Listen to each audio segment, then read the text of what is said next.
दोस्तों आज के इस वीडियो में हम फिर से बालाकोट स्ट्राइक के ऊपर बात करने वाले हैं और इस वीडियो के अंदर ये भी डिस्कस करने वाले हैं कि क्या भारत की एयरफोर्स बालाकोट स्ट्राइक के लिए पूरी तरीके से तैयार थी या नहीं थी। और ऐसे क्वेश्चंस जो दोस्तों आज तक किसी ने भी नहीं पूछे हैं या ज़्यादा डिस्कस नहीं किए हैं, आइए इस वीडियो के अंदर डिस्कस कर लेते हैं। लेकिन उससे पहले आपसे एक रिक्वेस्ट है कि आप हमारे चैनल को सब्सक्राइब कीजिए और हमारे वीडियो को लाइक और शेयर करना मत भूलिएगा।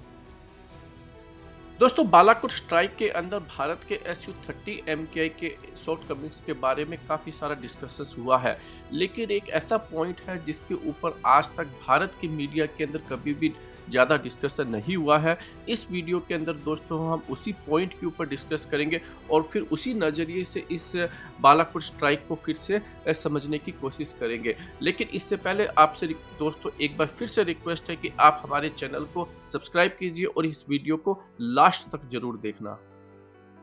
सबसे पहले दोस्तों हम पुलवामा और बालाकोट स्ट्राइक को जल्दी से समझ लेते हैं। देखिए 14 फरवरी 2019 को भारत की सीआरपीएफ का एक कॉन्वॉय जम्मू कश्मीर के पुलवामा डिस्ट्रिक्ट से निकल रहा होता है और इसी दौरान इसके ऊपर पाकिस्तान के द्वारा एक टेररिस्ट अटैक होता है और जिसके अंदर भारत के 46 सीआरपीएफ के सोल्जर्स मारे जाते हैं। भारत इसका बदला लेने के लिए पाकिस्तान स्थित बालाकोट के ऊपर एयर स्ट्राइक करता है 26 फरवरी 2019 को। और उसके अगले दिन पाकिस्तान भारत की बालाकोट स्ट्राइक का बदला लेने के लिए एक रिटेलिएटरी अपनी एयरफोर्स के द्वारा एक्शन लेता है, जिसको कि हम जो है बालाकोट स्ट्राइक के नाम से भी जानते हैं।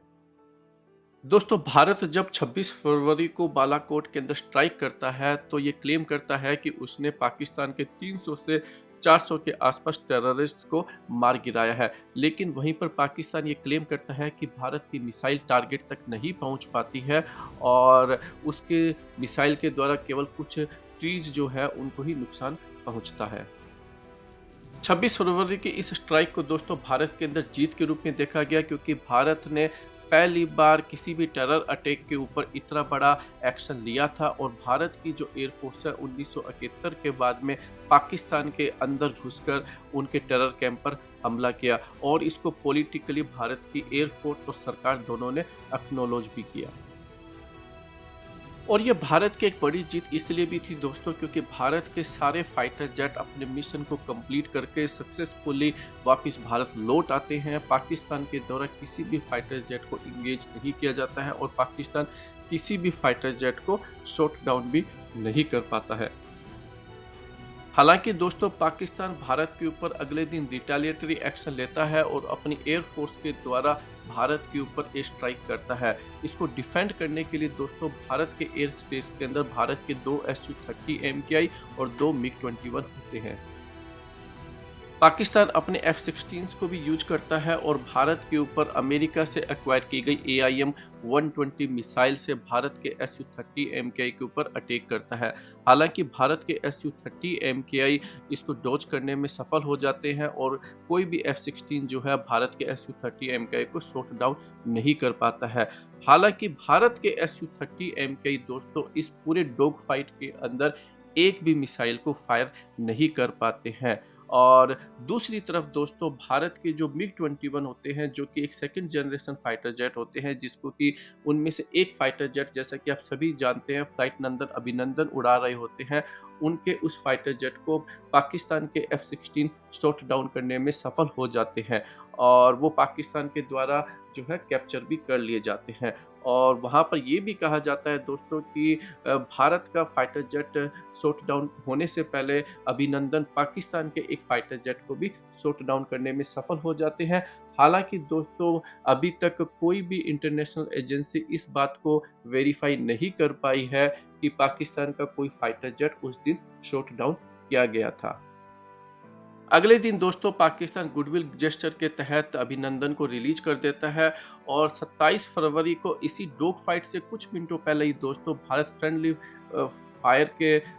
अंदर अपनी खुद की मिसाइल के द्वारा अपनी Mi-17 हेलीकॉप्टर को शॉट डाउन कर देता है और अपने 5 जो मिलिट्री पर्सन है उनकी डेथ उसमें हो जाती है।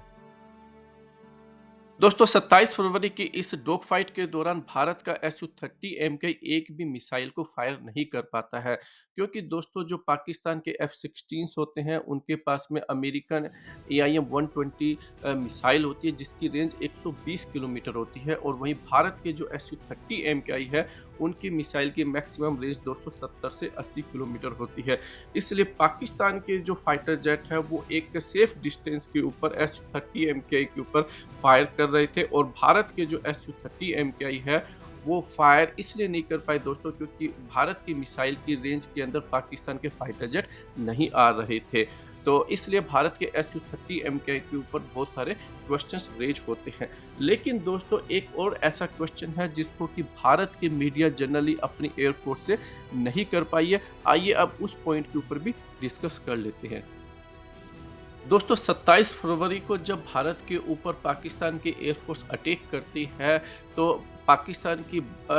ओर से आने वाले फाइटर जेट को हमारे अवाक सिस्टम्स पता कर लेते हैं, लेकिन भारत की एयरफोर्स दोस्तों फिर भी अपने जो एडिशनल फाइटर जेट है भारत की एयर स्पेस को डिफेंड करने के लिए टाइम पर नहीं भेज पाती है। और यही जो क्वेश्चन है दोस्तों आज तक हमारी मीडिया जो है किसी भी एयरफोर्स के एक्सपर्ट से पूछने से कतराती रही है।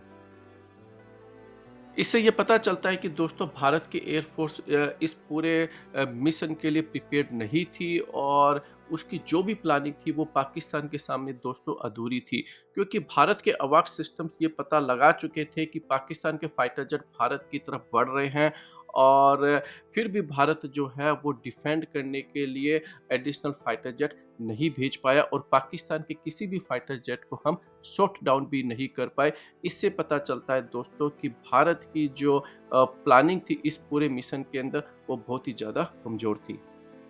जब हम ये कहते हैं दोस्तों कि जब 26 फरवरी को भारत ने बालाकोट के अंदर स्ट्राइक करी थी, तो पाकिस्तान को कोई भी फाइटर जेट भारत के फाइटर जेट को जो है इंगेज नहीं कर पाया, क्योंकि दोस्तों भारत जो है वो 1 मिनट के लिए पाकिस्तान के एयर स्पेस के अंदर जो है वो जाता है, वहाँ पे मिसाइल फायर करता है और वापस लौट आता है। लेकिन भारत के केस के अंदर दोस्तों भारत को पता था कि पाकिस्तान जो है वो स्ट्राइक करने वाला है, वो भी भारत के ऊपर जो है दिन के अंदर पाकिस्तान ने स्ट्राइक करी, और भारत को ये भी पता लग चुका था कि पाकिस्तान के फाइटर जेट भारत की तरफ आगे बढ़ रहे हैं। फिर भी भारत जो है अपनी पुअर प्लानिंग की वजह से पाकिस्तान के ऐसे आने वाले फाइटर जेट को डिफेंड करने के लिए जो है एडिशनल फाइटर जेट टाइम पर नहीं भेज पाता है।